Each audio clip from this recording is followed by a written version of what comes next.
दोस्तों नमस्कार, ये है मार्गदर्शन फॉर सिविल सर्विसेज। मैं अनुराग चौधरी।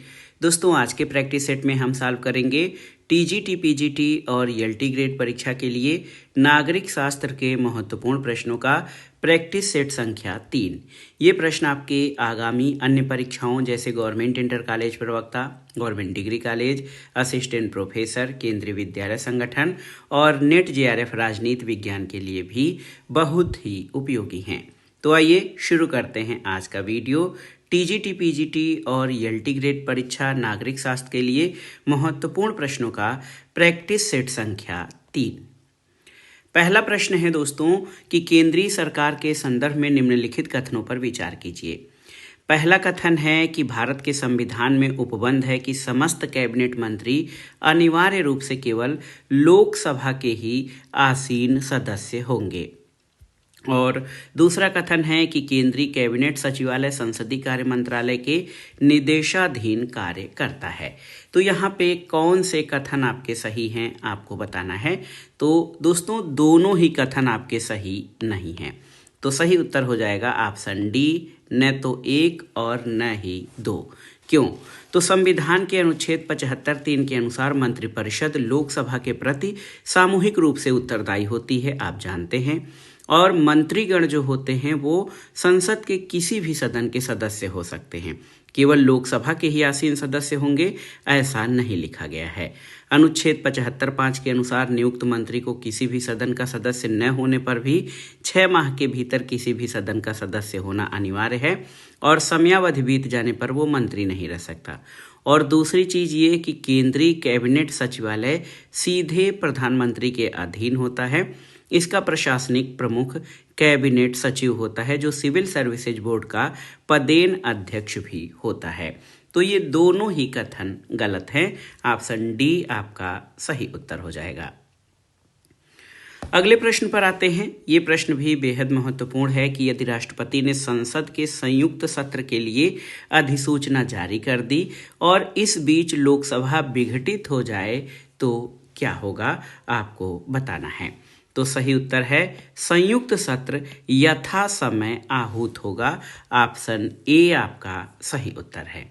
कैसे? आप देखिए, संविधान के अनुच्छेद 108(5) में 108 के सब सेक्शन 5 में वर्णित है कि यदि राष्ट्रपति ने संसद की संयुक्त बैठक आहूत करने के लिए अपने आशय की सूचना दे दी है और उसके बाद लोकसभा का विघटन हो जाता है तो भी संयुक्त बैठक हो सकेगी और विधेयक व्यपगत नहीं होता है और उसे पारित किया जा सकेगा।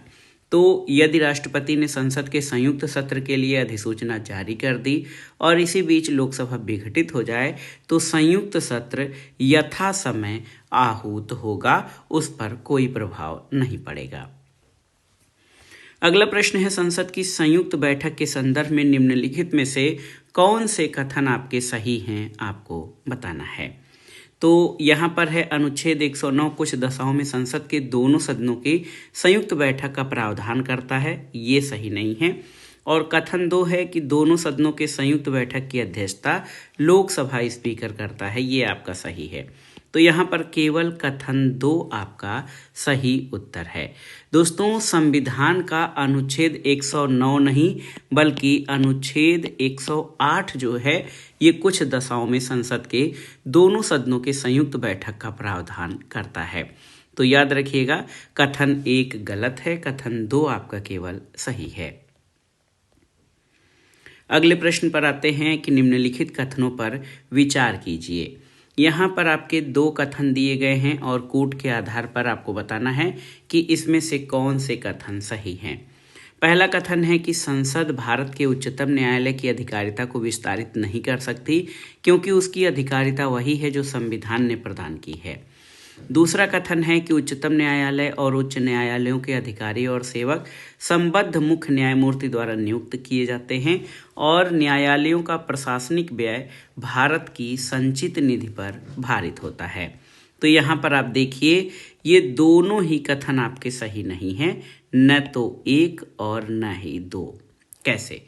जब आप इसकी व्याख्या करेंगे तब ये समझ में आएगा कि ये दोनों कथन क्यों नहीं सही हैं। देखिए, पहला कथन कह रहा है कि संसद भारत के उच्चतम न्यायालय की अधिकारिता को विस्तारित नहीं कर सकती, लेकिन संविधान के अनुच्छेद 138 के तहत संसद विधि बनाकर उच्चतम न्यायालय की संघ सूची के संबंध में अतिरिक्त अधिकारिता को विस्तारित कर सकती है। नहीं कर सकती, ये आपका कथन गलत हो गया। दूसरा है कि उच्चतम न्यायालय और उच्च न्यायालयों के अधिकारी और सेवक संबद्ध मुख्य न्यायमूर्ति द्वारा नियुक्त किए जाते हैं और न्यायालयों का प्रशासनिक व्यय भारत की संचित निधि पर भारित होता है। तो आप देखिए दोस्तों, उच्चतम न्यायालय के अधिकारी और सेवक अनुच्छेद 146(1) के तहत, उच्च न्यायालयों के अधिकारी और सेवक अनुच्छेद 229(1) के तहत संबद्ध मुख्य न्यायमूर्ति द्वारा या उसके द्वारा निर्दिष्ट न्यायाधीश या अधिकारी द्वारा नियुक्त किए जाते हैं।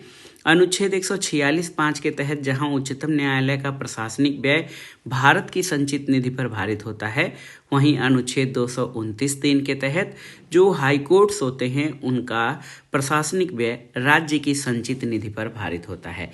यहाँ पे कह रहे हैं कि दोनों, मतलब उच्चतम न्यायालय और उच्च न्यायालयों दोनों का प्रशासनिक व्यय भारत की संचित निधि पर भारित होता है, ये कथन भी सही नहीं है।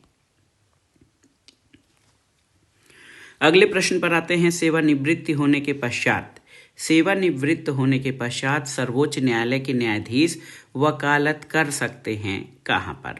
तो सही उत्तर क्या हो जाएगा दोस्तों? सही उत्तर हो जाएगा किसी भी न्यायालय में नहीं, ऑप्शन डी। दोस्तों, भारत के संविधान के अनुच्छेद 124(7) के अनुसार सेवानिवृत्त होने के पश्चात सर्वोच्च न्यायालय के न्यायाधीश किसी भी न्यायालय में वकालत नहीं कर सकते, जबकि अनुच्छेद 220 के अनुसार उच्च न्यायालय के न्यायाधीश सेवानिवृत्त होने के बाद उच्चतम न्यायालय में और अन्य उच्च न्यायालयों में वकालत कर सकते हैं, लेकिन जिस उच्च न्यायालय में अस्थायी न्यायाधीश रहे हों उसमें नहीं, बल्कि जो उच्च न्यायालय के न्यायाधीश हैं सेवानिवृत्त होने के बाद उच्चतम न्यायालय और अन्य उच्च न्यायालयों में वकालत कर सकते हैं, लेकिन जो सुप्रीम कोर्ट के न्यायाधीश है वो नहीं कर सकते। अगला प्रश्न है, भारत में न्यायिक सक्रियता या जुडिशियल एक्टिविज्म संबंधित है किससे? तो आप जानते हैं जुडिशियल एक्टिविज्म जो है ये PIL यानी जनहित याचिका से संबंधित है। ऑप्शन बी आपका सही उत्तर हो जाएगा। यहाँ पर देखिए, ऑप्शन बी जनहित याचिका या पब्लिक इंटरेस्ट लिटिगेशन से संबंधित है भारत में न्यायिक सक्रियता। अगला प्रश्न है कि ये किसने कहा कि न्यायिक सक्रियतावाद को न्यायिक जोखिमवाद नहीं होना चाहिए? ऑप्शन है न्यायमूर्ति PN भगवती, न्यायमूर्ति AS आनंद, न्यायमूर्ति रंजन गोगोई या न्यायमूर्ति दीपक मिश्रा। तो सही उत्तर हो जाएगा न्यायमूर्ति AS आनंद, ऑप्शन बी। दोस्तों, भारत के पूर्व मुख्य न्यायाधीश न्यायमूर्ति AS आनंद ने एक सार्वजनिक व्याख्यान में कहा था कि जुडिशियल एक्टिविज्म को न्यायिक जोखिमवाद या जुडिशियल एडवेंचरिज्म नहीं होना चाहिए और न्यायाधीशों को अपने न्यायिक कर्तव्यों के क्रियान्वयन के संदर्भ में आत्म अनुशासित और सावधान रहना चाहिए। अगले प्रश्न पर आते हैं। एक कंडीशनल क्वेश्चन है कि जब एक ही व्यक्ति को 2 या अधिक राज्यों का राज्यपाल नियुक्त किया जाता है तो उस राज्यपाल को संदेय उपलब्धियां और भत्ते किस प्रकार दिए जाते हैं?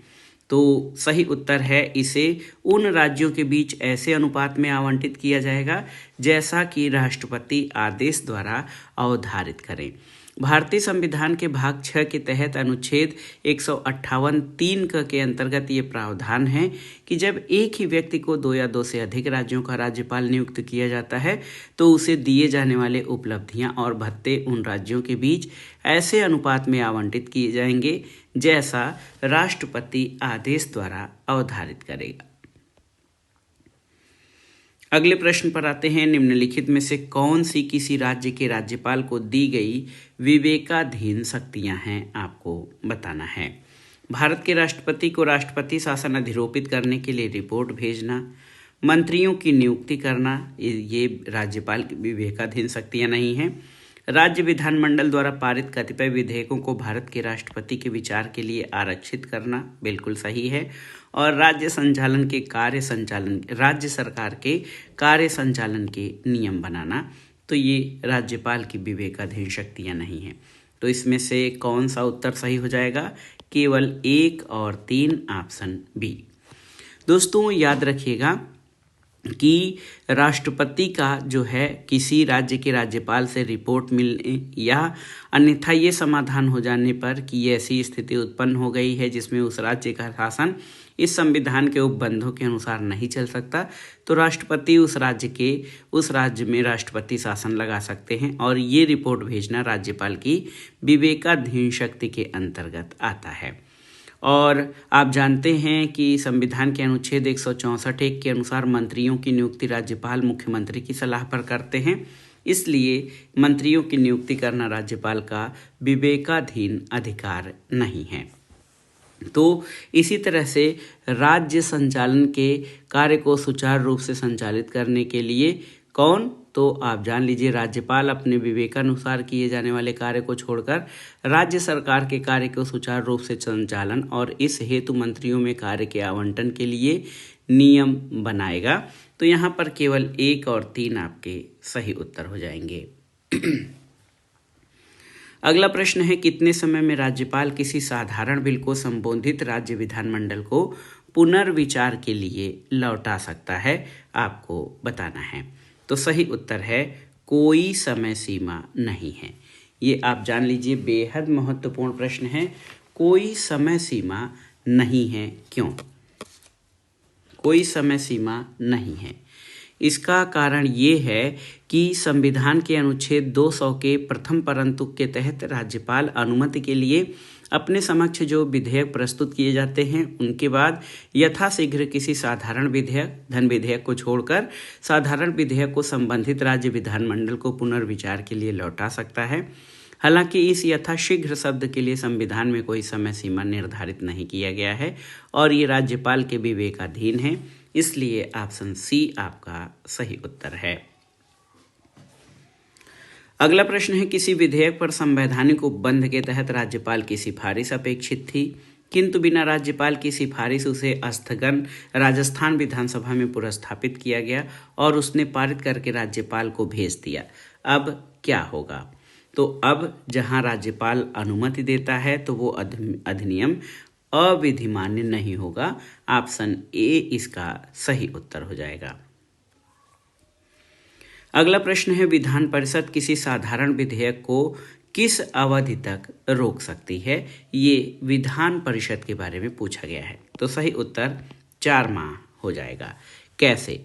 दोस्तों, संविधान के अनुच्छेद आर्टिकल 197 के तहत धन विधेयक से भिन्न विधेयक यानी साधारण विधेयक को विधान परिषद प्रथम बार में 3 माह तक तथा विधानसभा द्वारा पुनः पारित किए जाने पर 1 माह तक, कुल 4 माह तक ही रोक सकती है और धन विधेयकों को विधान परिषद को 14 दिन की अवधि के भीतर लौटाना होता है। अगला प्रश्न आसान सा प्रश्न है कि कोई विधेयक धन विधेयक है या नहीं, इसका निर्णय राज्य में कौन करता है? तो सही उत्तर क्या हो जाएगा? सही उत्तर विधानसभा का अध्यक्ष। केंद्र में लोकसभा अध्यक्ष और राज्यों में विधानसभा का अध्यक्ष ये निर्णय करता है कि कोई विधेयक धन विधेयक है या नहीं। तो याद रखिएगा, विधानसभा के अध्यक्ष का निर्णय इस पर अंतिम होता है। अगला प्रश्न है, भारत के संविधान के किस अनुच्छेद के अनुसार राज्य के राज्यपाल द्वारा मुख्यमंत्री को नियुक्त किया जाता है? तो सही उत्तर अनुच्छेद 164। ये बेहद महत्वपूर्ण प्रश्न है। आप देखिए, भारतीय संविधान के अनुच्छेद 164(1) के अंतर्गत मुख्यमंत्री की नियुक्ति राज्यपाल करेगा और अन्य मंत्रियों की नियुक्ति राज्यपाल मुख्यमंत्री की सलाह पर करेंगे। अगला प्रश्न है, किसी राज्य के मुख्यमंत्री से संबंधित निम्नलिखित कथनों में से कौन सा एक कथन सही नहीं है? आपको बताना है। पहला है, मुख्यमंत्री राज्यपाल द्वारा नियुक्त किए जाते हैं। बिल्कुल सही है। दूसरा है, सामान्यतः मुख्यमंत्री मंत्रिपरिषद की बैठकों की अध्यक्षता करते हैं। सही है। तीसरा है, राज्यपाल मुख्यमंत्री की सलाह पर अपने समस्त कृत्यों का प्रयोग करते हैं। ये सही नहीं है। और मंत्रियों की नियुक्ति राज्यपाल मुख्यमंत्री की सलाह पर करते हैं। ये सही है। तो यहाँ पर ऑप्शन सी आपका सही उत्तर नहीं होगा। या ये कथन आपका सही नहीं है। पूछा गया है कि कौन सा सही नहीं है, तो ऑप्शन सी आपका सही उत्तर हो जाएगा। दोस्तों आप जान लीजिए कि संविधान द्वारा या इसके अधीन राज्यपाल से ये अपेक्षा की गई है कि वो अपने कृत्यों में से उनमें से किसी को अपने विवेकानुसार करे। उन बातों को छोड़कर राज्यपाल को अपने कृत्यों का प्रयोग करने में सहायता और सलाह देने के लिए एक मंत्रिपरिषद होती है, जिसका प्रधान मुख्यमंत्री होता है। तो राज्यपाल अपने विवेकाधीन कृत्यों का प्रयोग मुख्यमंत्री के सलाह के बगैर भी कर सकता है। अगला प्रश्न कथन और कारण से संबंधित है। नीचे दो कथन दिए गए हैं, एक इसमें से कथन है, एक कारण है। तो इसके आधार पर आपको बताना है कि कौन सा कथन इसमें सही है। देखिए, कथन है कि भारत के केंद्रीय लोकसभा और राज्यों की विधानसभाओं के निर्वाचन में सदस्यों का बहुमत पाने वाले राजनीतिक दल ही सरकार बनाते रहे हैं, न कि मतों का बहुमत पाने वाले। तो बिल्कुल सही कथन है। कारण है कि बहुमत प्रणाली पर आधारित निर्वाचनों में प्राप्त मतों की अपेक्षित बहुलता के आधार पर ही परिणाम का निर्णय होता है। तो बिल्कुल सही कथन और कारण यहाँ पर दोनों सही हैं, और कारण कथन की सही व्याख्या करता है। कम मत प्रतिशत के बावजूद सदस्यों के आपेक्षिक बहुलता के आधार पर जीत होने के कारण ही सरकार बनाने वाले दल का मत प्रतिशत कम रह जाता है। अगला प्रश्न है, नीचे दो वक्तव्य दिए गए हैं, इनमें से एक कथन है और एक कारण है। इसके आधार पर आपको बताना है इस प्रश्न का सही उत्तर। कथन है कि संसद और राज्य विधानमंडलों में महिलाओं के लिए 33% सीटों के आरक्षण के लिए संविधान संशोधन की आवश्यकता नहीं है। तो ये कथन सही नहीं है, क्योंकि संविधान संशोधन की आवश्यकता होगी। कारण है कि चुनाव लड़ने वाले राजनीतिक दल बिना किसी संविधान संशोधन के जितनी सीटों पर चुनाव लड़ सकते हैं, उसके 33% को महिलाओं के लिए नियत कर सकते हैं। ये आपका कथन जो है कारण सही है। तो सही उत्तर हो जाएगा, कथन गलत है परंतु कारण सही है। दोस्तों संविधान के अनुच्छेद आप देखेंगे तो संविधान के अनुच्छेद 330 से 334 तक लोकसभा और राज्य विधानसभाओं में कुछ विशेष वर्गों के लिए आरक्षण का प्रावधान किया गया है, जिसमें पहले महिलाएं नहीं थी। इसलिए संविधान में संशोधन कर ही महिलाओं के लिए आरक्षण का प्रावधान किया जा सकता था। एक संविधान संशोधन हुआ 106वें संविधान संशोधन अधिनियम 2023 द्वारा लोकसभा, राज्य विधानसभा और एनसीटी दिल्ली की विधानसभा में महिलाओं के लिए 1/3 आरक्षण के लिए प्रावधान किए गए हैं। तो इसलिए कथन ए गलत है, कारण आर आपका सही है। अगला प्रश्न है, देखिए भारत में कथन और कारण से संबंधित है, इसके आधार पर आपको सही उत्तर देना है। देखिए भारत में अस्थायी दलीय व्यवस्था नहीं है, सही है। और कारण है अत्यधिक संख्या में राजनीतिक दल हैं, सही है। तो यहाँ पर सही उत्तर हो जाएगा, ए और आर दोनों सही हैं, लेकिन आर ए की सही व्याख्या नहीं करता है। भारतीय लोकतंत्र में अभी भी जातिवाद, क्षेत्रीयतावाद पूरी तरह से समाप्त नहीं हुआ है। कई अपने स्वार्थों की पूर्ति के लिए विभिन्न राजनीतिक दलों का गठन क्षेत्रीय नेताओं के द्वारा किया जाता है, लेकिन मात्र यही कारण नहीं है जिसकी वजह से भारत में अस्थायी दलीय व्यवस्था का विकास नहीं हो पाया। इसके अन्य सामाजिक आर्थिक कारक भी महत्वपूर्ण हैं। अगला प्रश्न है, प्रश्न संख्या देखिए आगे है कि निम्नलिखित में से दलीय व्यवस्था या पार्टी सिस्टम किस एक व्यापक व्यवस्था का अंग है, आपको बताना है। सामाजिक व्यवस्था, आर्थिक व्यवस्था, राजनीतिक व्यवस्था या अंतर्राष्ट्रीय व्यवस्था। तो सही उत्तर राजनीतिक व्यवस्था। दलीय व्यवस्था राजनीतिक व्यवस्था का व्यापक अंग है और दल व्यवस्था के द्वारा ही लोकतांत्रिक राजनीतिक व्यवस्था में सत्ता का गठन और सरकारों का संचालन किया जाता है। चलिए अगले प्रश्न पर आते हैं। देखिए निम्नलिखित कथनों पर विचार कीजिए और दिए गए कूट से सही उत्तर का चयन करिए। यहाँ पर कथन है और कारण है। कथन है भारत में लिखित संविधान है, बिल्कुल सही है। कारण है शक्तिशाली क्षेत्रीय दलों का विकास क्षेत्रीय आकांक्षाओं का संकेतक है। तो यहाँ पर आप देखिए कथन भी सही है, कारण भी सही है, लेकिन दोनों एक दूसरे से संबंधित नहीं है, इसलिए कथन और कारण दोनों सही हैं, लेकिन कारण कथन का सही स्पष्टीकरण नहीं है। अगला प्रश्न है, निम्नलिखित में से किसे एक दबाव समूह माना जा सकता है?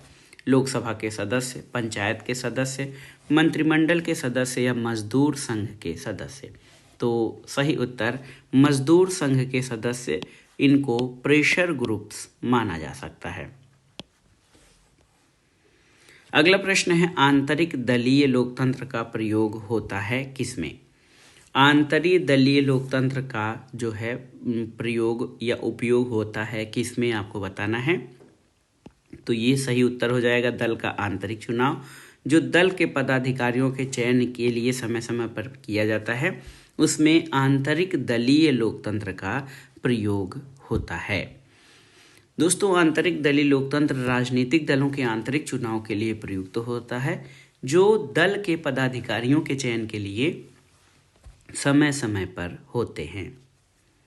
अगला प्रश्न है, निम्नलिखित में से किस विद्वान ने स्वतंत्रता के प्रारंभिक वर्षों की भारत की दलीय व्यवस्था का एक दलीय प्रभुत्व वाली व्यवस्था के रूप में वर्णन किया है? तो ये विचारक कौन से रहे हैं, आपको बताना है। तो सही उत्तर है रजनी कोठारी। ऑप्शन बी आपका सही उत्तर हो जाएगा। दोस्तों, रजनी कोठारी ने स्वतंत्रता के प्रारंभिक वर्षों की भारत की दलीय व्यवस्था को एक दलीय प्रभुत्व वाली व्यवस्था के रूप में वर्णन किया है। अगला प्रश्न है, दल बदल निरोधक अधिनियम जिस तिथि से अधिनियमित हुआ वो तिथि कौन सी थी?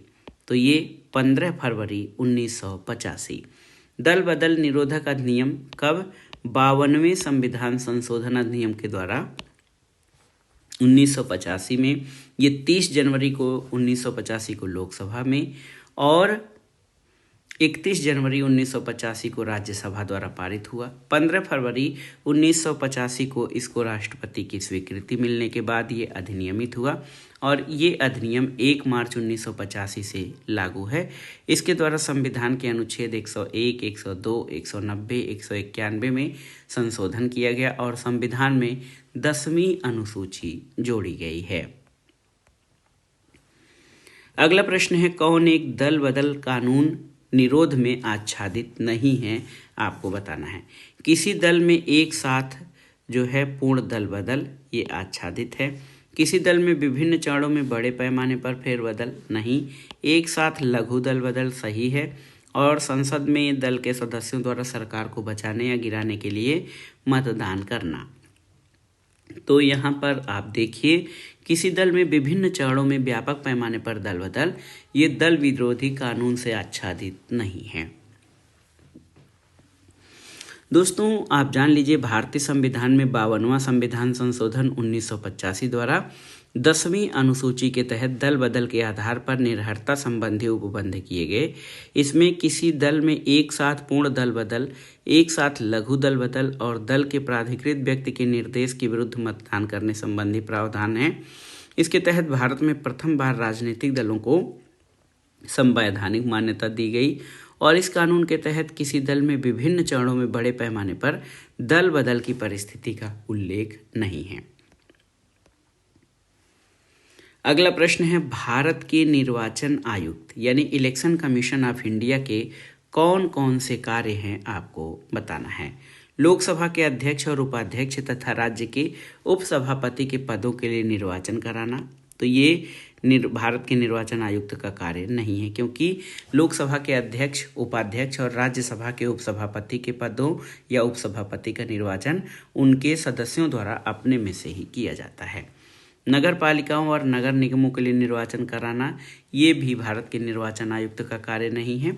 और उपर्युक्त निर्वाचन से उत्पन्न सभी संदेहों और विवादों का निर्णय, ये भी भारत के निर्वाचन आयुक्त का कार्य नहीं है। तो उपर्युक्त में से कोई नहीं। दोस्तों, आप जान लीजिए कि ये जो नगर पालिकाओं और नगर निगमों के लिए निर्वाचन जो है संविधान के अनुच्छेद 243 जेड के तहत राज्य के राज्य निर्वाचन आयोग द्वारा कराया जाता है। और निर्वाचन से उत्पन्न सभी संदेह और विवादों का निर्णय कौन करता है? न्यायपालिका करती है। तो यहाँ पर कोई भी कार्य भारत के निर्वाचन आयुक्त का कार्य नहीं है, जो तीनों विकल्पों में दिए गए हैं। अगला प्रश्न है, निम्नलिखित कथनों पर विचार कीजिए और दिए गए कूट के आधार पर सही उत्तर का चयन करिए। भारत का निर्वाचन आयोग 5 सदस्यीय निकाय है, सही नहीं है। संघ का गृह मंत्रालय आम चुनाव और उपचुनाव दोनों के लिए चुनाव कार्यक्रम तय करता है, सही नहीं है। और निर्वाचन आयोग मान्यता प्राप्त राजनीतिक दलों के विभाजन विलय से संबंधित विवाद निपटाता है। तो यहाँ पर केवल और केवल 3 आपका सही उत्तर है, क्योंकि भारत का निर्वाचन आयोग 5 सदस्यीय नहीं बल्कि 3 सदस्यीय आयोग है। इसमें एक मुख्य निर्वाचन आयुक्त और 2 निर्वाचन आयुक्त होते हैं। राष्ट्रपति, उपराष्ट्रपति, संसद तथा राज्य विधायिका के चुनाव का अधीक्षण, निर्देशन और नियंत्रण की शक्ति निर्वाचन आयोग में है। आम चुनाव और उपचुनाव के लिए चुनाव कार्यक्रम निर्वाचन आयोग तय करता है, न कि गृह मंत्रालय। अगला प्रश्न है, निम्नलिखित में से किसका संबंध चुनाव आयोग से नहीं है, आपको बताना है। ये प्रश्न बहुत ही महत्वपूर्ण है। चुनाव की अधिसूचना जारी करना, तो ये चुनाव आयोग का कार्य नहीं। चुनाव चिन्हों का बंटवारा, चुनाव की वैधता का निपटारा, चुनाव शांतिपूर्ण ढंग से संपन्न कराना, ये चुनाव आयोग से संबंधित कार्य हैं। भारत में अगर देखा जाए तो निर्वाचन आयोग की सिफारिश पर चुनाव की अधिसूचना लोकसभा और राज्यसभा के लिए राष्ट्रपति और विधानसभा और विधान परिषद के लिए संबंधित राज्य संघ राज्य क्षेत्र के राज्यपाल और प्रशासक द्वारा जारी किया जाता है। अधिसूचना का कार्य न कि चुनाव आयोग के द्वारा। अगला प्रश्न है, भारत में विविध निर्वाचनों के लिए कौन कौन सी निर्वाचन प्रणालियां स्वीकृत की गई हैं, कूट के आधार पर आपको बताना है। वयस्क मताधिकार के आधार पर प्रत्यक्ष निर्वाचन प्रणाली और एकल संक्रमणीय मत के द्वारा आनुपातिक प्रतिनिधित्व की प्रणाली। आनुपातिक प्रतिनिधित्व की सूची प्रणाली भारत में नहीं है। अप्रत्यक्ष निर्वाचन की संचयी मत प्रणाली ये भी नहीं है। तो यहाँ पर 1 और 2 आपका सही उत्तर हो जाएगा। भारत में निर्वाचन के प्रत्यक्ष और अप्रत्यक्ष दोनों ही निर्वाचन प्रणालियां अपनाई गई हैं। राष्ट्रपति, उपराष्ट्रपति, राज्यसभा और विधान परिषदों के लिए निर्वाचन एकल संक्रमणीय मत प्रणाली के द्वारा आनुपातिक प्रतिनिधित्व पद्धति के माध्यम से अप्रत्यक्ष रूप से किया जाता है, जबकि लोकसभा तथा राज्य विधानसभाओं के चुनाव वयस्क मताधिकार के आधार पर प्रत्यक्ष ढंग से संपन्न होते हैं। एक देखिए, बहुत ही महत्वपूर्ण प्रश्न है कि सांसदों की अयोग्यता संबंधी विवाद पर कौन निर्णय देता है, आपको बताना है। तो सही उत्तर निर्वाचन आयोग के परामर्श से राष्ट्रपति। निर्वाचन आयोग के परामर्श से राष्ट्रपति सांसदों की अयोग्यता या निरर्हता से संबंधित निर्णय देता है। आप जान लीजिए कि सांसदों की अयोग्यता निरर्हता संबंधी विवाद का विनिश्चय राष्ट्रपति निर्वाचन आयोग के परामर्श के अनुसार करता है, जबकि दल परिवर्तन के आधार पर निरर्हता संबंधी प्रश्नों का विनिश्चय संविधान की 10वीं अनुसूची के प्रावधानों के तहत सदन के सभापति या अध्यक्ष द्वारा किया जाता है। अगले प्रश्न पर आते हैं, यदि किसी राज्य विधानसभा के निर्वाचन में निर्वाचित घोषित होने वाला प्रत्याशी अपनी जमानत राशि खो देता है तो उसका अर्थ क्या होता है। तो सही उत्तर है निर्वाचन लड़ने वाले प्रत्याशियों की संख्या बहुत अधिक थी। कैसे, आप देखिए, प्रत्येक उम्मीदवार को निर्वाचन में जो जमानत राशि होती है वो रखने पड़ती है, और यदि वह पड़े कुल वैध मतों का न्यूनतम कितना 1/6, ये न्यूनतम है, न्यूनतम 1/6 भाग मत प्राप्त नहीं करता तो ये राशि खो बैठता है। और यदि चुनाव लड़ने वाले प्रत्याशियों की संख्या बहुत अधिक हो तो ऐसा संभव हो सकता है।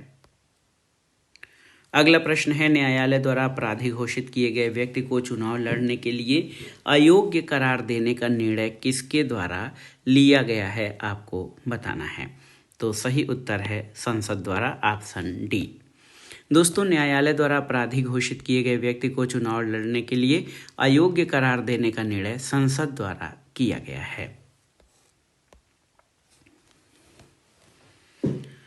अगला प्रश्न कथन और कारण से संबंधित है और इसका उत्तर आपको इन दोनों कथन और कारण के आधार पर जो है देना है। कथन है कि चुनाव की घोषणा होते ही राजनीतिक दलों को आदर्श आचार संहिता का पालन करना होता है। बिल्कुल सही है। आदर्श आचार संहिता को संसद ने अधिनियमित किया था, ये आपका सही नहीं है। तो कथन सही है लेकिन कारण जो है वो सही नहीं है, यानी गलत है। कथन सही, कारण गलत है। दोस्तों, आदर्श आचार संहिता जो है राजनीतिक दलों द्वारा उम्मीदवारों के मार्गदर्शन के लिए उन मापदंडों का दस्तावेज है जो उनके आचरण और व्यवहार को नियंत्रित करता है। ये राजनीतिक दलों की सहमति से विकसित किया जाता है और उन पर बाध्यकारी होता है।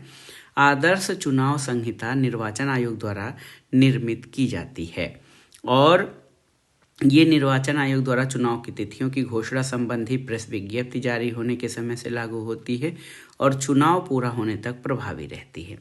तो यहाँ पर देखिए, कथन सही है कि चुनाव की घोषणा होते ही राजनीतिक दलों को आदर्श आचार संहिता का पालन करना होता है, ये सही है। और आदर्श आचार संहिता को संसद ने अधिनियमित किया था, ये सही नहीं है। अगला प्रश्न है, नौकरशाही का निम्नलिखित में से कौन सा प्रकार दलगत हितों के प्रति पूर्वाग्रह को दर्शाता है? आपको बताना है। जाति नौकरशाही, संरक्षण नौकरशाही, संरक्षक नौकरशाही या सत्ताधारी नौकरशाही। तो सही उत्तर संरक्षण नौकरशाही, ऑप्शन बी। एक विचारक हैं FM मार्क्स, ये कार्ल मार्क्स से अलग हैं, ये पब्लिक एडमिनिस्ट्रेशन के विचारक हैं। FM मार्क्स द्वारा जो पैट्रोनेज ब्यूरोक्रेसी है, संरक्षण नौकरशाही, इसके अंतर्गत जो है ये दलगत हितों के प्रति पूर्वाग्रह को दर्शाता है। इसमें लोक सेवकों की नियुक्ति उनकी तुलनात्मक योग्यता के आधार पर नहीं की जाती, बल्कि नियुक्त करने वाले व्यक्ति या संस्था और प्रत्याशियों के बीच संबंध पर आधारित होती है और इस नौकरशाही को लूट प्रणाली या स्पॉयल सिस्टम भी कहा जाता है। अगला प्रश्न है, निम्नलिखित में से कौन नौकरशाही सिद्धांत के आलोचक हैं? आपको बताना है। ये प्रश्न महत्वपूर्ण है। नौकरशाही सिद्धांत के आलोचक कौन हैं? टालकाट पार्सन्स, माइकल क्रोजियर, रॉबर्ट प्रेस्थस या FW रिक्स। तो सही उत्तर है ये सभी लोग। 1, 2, 3, 4 आपका सही उत्तर हो जाएगा। नौकरशाही सिद्धांत के आलोचक टालकाट पार्सन्स, माइकल क्रोजियर, रॉबर्ट प्रेस्थस और FW रिक्स हैं। ये सभी विचारक नौकरशाही सिद्धांत के आलोचक हैं। अगला प्रश्न है, निम्नलिखित में से कौन से प्रकार की नौकरशाही स्वयं को लोकहित का संरक्षक मानती है परंतु वह लोकमत से स्वतंत्र है और प्रत्युत्तरदायी नहीं है? ऑप्शन है योग्यता आधारित नौकरशाही, जाति नौकरशाही, संरक्षण नौकरशाही या अभिभावक नौकरशाही। तो सही उत्तर है अभिभावक नौकरशाही, ऑप्शन डी। FM मार्क्स ने नौकरशाही के 4 प्रकार बताए हैं। अभिभावक नौकरशाही यानी गार्जियन ब्यूरोक्रेसी, जातीय नौकरशाही यानी कास्ट ब्यूरोक्रेसी, संरक्षक नौकरशाही यानी पैट्रोनेज ब्यूरोक्रेसी और गुणों पर आधारित नौकरशाही यानी मेरिट ब्यूरोक्रेसी। तो इसमें अभिभावक प्रकार की नौकरशाही स्वयं को लोकहित का संरक्षक मानती है और प्रत्युत्तरवादी नहीं है। अगला प्रश्न महत्वपूर्ण है कि भारत के संविधान में पंचायतों और नगर पालिकाओं से संबंधित 73वें और 74वें संविधान संशोधन जब हुए उस समय भारत के प्रधानमंत्री कौन थे? तो ये प्रश्न आपको याद होना चाहिए। PV नरसिम्हा राव 73वें और 74वें संविधान संशोधन के समय भारत के प्रधानमंत्री थे। अगला प्रश्न है, पंचायती राज संस्थाओं को 29 कार्यों की सूची किस अनुच्छेद के तहत दी गई है? आपको बताना है। तो ये है अनुच्छेद 243G, ये याद रखिएगा। अनुच्छेद 243G के अंतर्गत पंचायती राज संस्थाओं को 29 कार्यों की सूची इसी के अंतर्गत दी गई है। आप जानते हैं कि 11वीं अनुसूची को 73वें संविधान संशोधन अधिनियम 1992 के द्वारा संविधान में जोड़ा गया था और इसमें पंचायतों से संबंधित 29 कार्यों की सूची है। अगला प्रश्न है, संविधान के 73वें संविधान संशोधन ने क्या प्रावधान किया है? दिए गए कोड से आपको सही उत्तर बताना है। पंचायतों के नियमित चुनाव कराने के लिए, बिल्कुल सही है। महिलाओं के लिए सभी स्तरों पर सीटों के आरक्षण के लिए, सही है। राज्य वित्त आयोग की संस्तुति के अनुसार पंचायतों को फंड्स का अनिवार्य रूप से हस्तांतरण, बिल्कुल सही है। और 11वीं अनुसूची में दिए गए विषयों के संबंध में पंचायतों को शक्ति का अनिवार्य रूप से हस्तांतरण करने के लिए, तो ये सभी चारों आपके सही हो जाएंगे। ऑप्शन डी आपका सही उत्तर है। बहुत ही महत्वपूर्ण प्रश्न है। संविधान के 73वें संशोधन ने पंचायतों को संवैधानिक दर्जा दिया।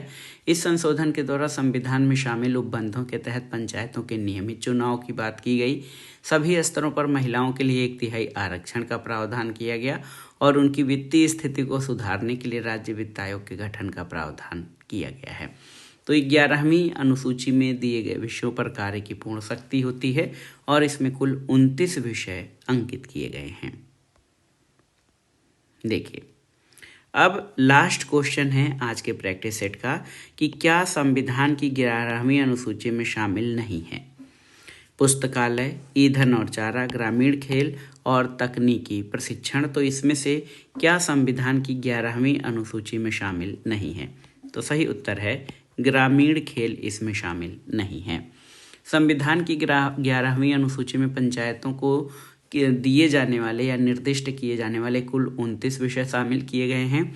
इसमें पुस्तकालय, ईंधन, चारा, तकनीकी प्रशिक्षण, व्यावसायिक शिक्षा, पेयजल, ग्रामीण आवास, लघु वन उपज, मत्स्य उद्योग, ये सारी चीज़ें शामिल हैं। ग्रामीण खेल इसमें शामिल नहीं है। तो दोस्तों, ये था आज का वीडियो टीजीटी, पीजीटी और एलटी ग्रेड परीक्षा सिविक्स के लिए महत्वपूर्ण प्रश्नों का प्रैक्टिस सेट। ये सभी प्रश्न आपके आगामी परीक्षाओं के लिए बहुत ही उपयोगी हैं। आप इनको अच्छे से तैयार कर लीजिएगा। ये वीडियो आपको कैसा लगा हमें कमेंट बॉक्स में ज़रूर बताइएगा। वीडियो को लाइक करें, शेयर करें और इस चैनल मार्गदर्शन फॉर सिविल सर्विसेज को सब्सक्राइब करें। वीडियो देखने के लिए धन्यवाद। नमस्कार।